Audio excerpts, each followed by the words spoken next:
James Mattis shut down Obama's deep state's sick plan to hijack Trump's presidency.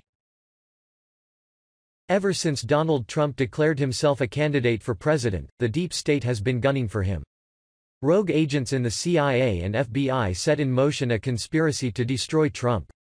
These shadowy forces thought they had the upper hand, but James Mattis just shut down the CIA's sick plan to hijack Trump's presidency. The deep state figured they had Trump cornered. Trump made his alliance with Saudi Arabia the cornerstone of his Middle East policy. The administration courted the Saudis, and the kingdom's heir apparent, Crown Prince Mohammed bin Salman, to help bring about a peace deal with Israel and to contain Iran. That did not sit well with Barack Obama's deep state. Obama wanted to make his alliance with the anti-American Iranian government the focal point of Middle East politics. He appeased Iran with his disastrous nuclear agreement that allowed them to acquire a nuclear weapon. Trump tore up Obama's Iran deal and Saudi Arabia supported the president's policy.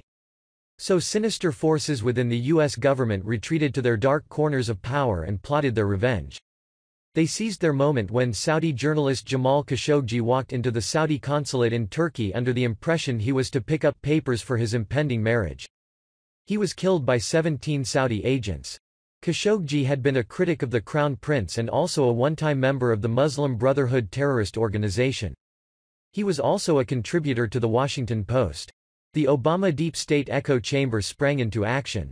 Anonymous leaks filled the papers with accounts of Saudi agents hacking Khashoggi to pieces with a bone saw. Deep state agents filled American papers with leaks about how the CIA's assessment of the situation was that the Crown Prince ordered Khashoggi's killing. This led to calls for the government to sanction the Crown Prince.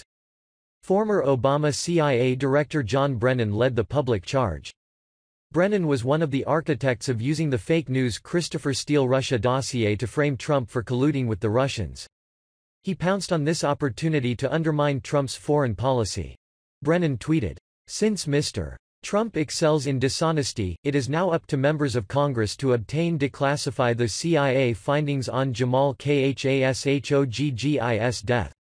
No one in Saudi Arabiamost, especially the Crown Princeshould, escape accountability for such a heinous act.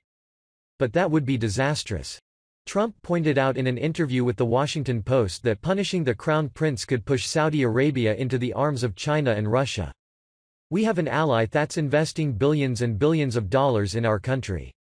They could very easily invest $110 billion, $450 billion overall over a period of time, fairly short period of time. $110 billion in military. Russia and China would love to have those orders, and they'll get them if we don't.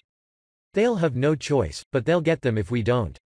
So I take everything into consideration," and again, he totally denies it, and he denied it to me on 3 different occasions, on 3 different calls, and a lot of other people deny it, too. Did he do it? As I said, maybe he did and maybe he didn't, but in the meantime Saudi Arabia's spending billions and billions of dollars in the United States, and I want them to spend it here. I don't want them to spend it in China and Russia, Trump told the Post.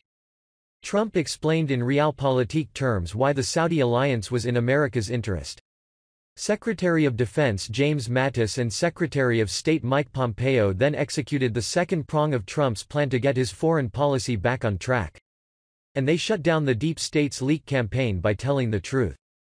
Both reviewed all the intelligence, and both cabinet officials told reporters there was no smoking gun linking the Crown Prince to Khashoggi's murder. Mattis told reporters at the Pentagon that Trump's national security team found no smoking gun, that the Crown Prince was involved, not the intelligence community or anyone else. Secretary of State Mike Pompeo backed up Mattis' statements. "I do believe I've read every piece of intelligence unless it's come in the last few hours. I think I've read it all," the Secretary of State explained. There is no direct reporting connecting the Crown Prince to the murder of Jamal Khashoggi. And that's all I can say in an unclassified setting. It was obvious what was going on. The pro-Obama forces in the deep state wanted revenge for Trump tearing up the Iran nuclear deal and ending Obama's policy of appeasement. So they used a coordinated leak campaign to try and kneecap Trump's closest ally in the region. But their plot failed. The Trump administration remained committed to their pro-Israel and anti-Iran Middle East policy. We will keep you up to date on any new developments in this ongoing story.